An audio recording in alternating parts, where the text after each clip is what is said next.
এই নগাঁও জিলাৰ শিলঘাটস্থিত এই কামাখ্যা মন্দিৰৰ মাৰ চৰণৰ এজন মই সাধাৰণ পূজাৰী। আজি মহাষ্টমীৰ পূজাৰ দিন, আজি মহাপূজাৰ দিন।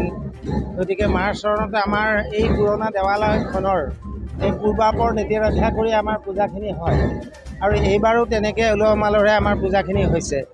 গতিকে আমি এই পূজাৰ যোগেদি ইয়াত কামাখ্যা মন্দিৰ মা দুৰ্গাৰ এই যিখিনি বিধিগত নিয়ম নিষ্ঠাৰে কৰা যায়, আমি শক্তি সামৰ্থ্য জ্ঞানৰে যিকণ পাৰোঁ মাৰ চৰণত পূজাভাগ নিবেদন কৰিছোঁ।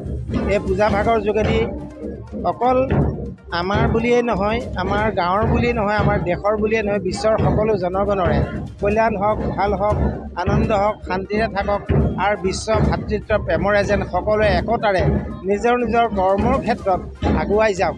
আৰু আমি যদিও শাক্ত পদ্ধতিৰ এই পূজাৰ মন্দিৰৰ কথা, তথাপিতো ইয়াত কোনো ধৰ্মৰ কথা আমি হেৰি নকৰোঁ। কোনো যোন যি ধৰ্মই নাথাকক, শাক্ত শৈৱ বৈষ্ণৱ বা অইন ধৰ্মৰ সকলোকো আমি এই কল্যাণ হওক এই অইন ধৰ্ম সকলোকো আমি এই মন্দিৰৰ আমি পূজাৰী এজন হিচাপে সকলো লোকে শুভেচ্ছা আৰু নমস্কাৰ জনাইছোঁ। আন ধৰ্মকো সন্মান জনাইছোঁ।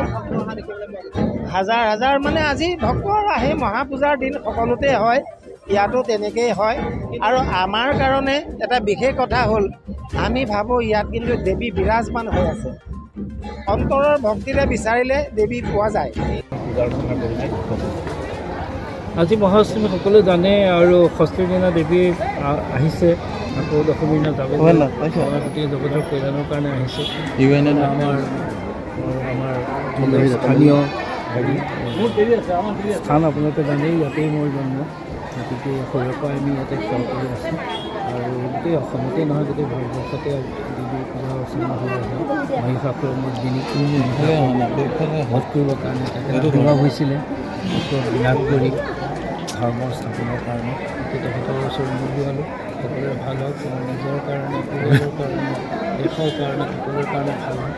আৰু বিশেষকৈ মই যি চৰকাৰী কাৰ্যনিৰ্বাহ কৰি আছোঁ, তাৰ কাৰণে যদি ভালকৈ কৰিবৰ কাৰণে মই এইটো শাৰীৰিক বা মানসিক শক্তি লাগে, সেইটো জনাই দিয়ে আৰু সকলোৱে যাব ৰাজ্যত শান্তি সমৃদ্ধি কৰিব। দেৱী এইবাৰ ঘোঁৰাত আহিছে আৰু ঘোঁৰাত যাব, গতিকে লক্ষণটো শুভ নহয়, কি কৰিব আপুনি?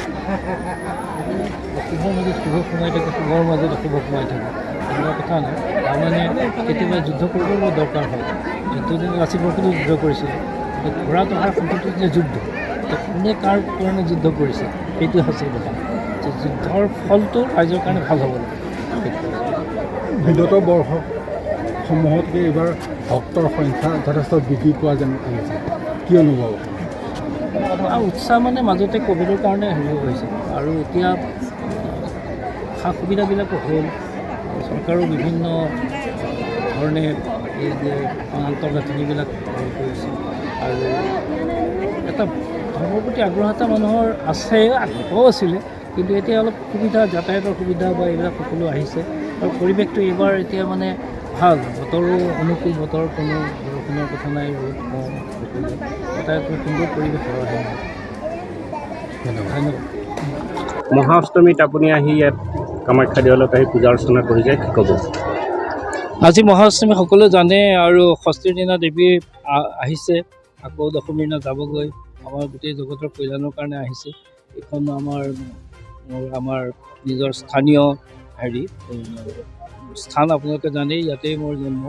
গতিকে সৰুৰে পৰা আমি ইয়াতে সেৱা কৰি আছোঁ আৰু গোটেই অসমতে নহয়, গোটেই ভাৰতবৰ্ষতে দেৱী পূজা অৰ্চনা হৈ আছে।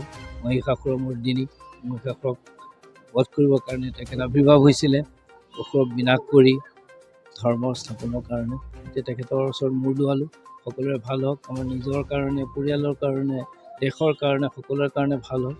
আৰু বিশেষকৈ মই যি চৰকাৰী কাৰ্যনিৰ্বাহ কৰি আছোঁ, তাৰ কাৰণে যদি ভালকৈ কৰিবৰ কাৰণে মোক যিটো শাৰীৰিক বা মানসিক শক্তি লাগে, সেইটো যাতে দেৱীয়ে দিয়ে আৰু সকলোৱে যাতে ৰাজ্যত শান্তি সমৃদ্ধি হৈ যাতে সকলোৰে কাৰণে দেৱীয়ে লক্ষণটো শুভ নহয়, কি কৰিব আপুনি?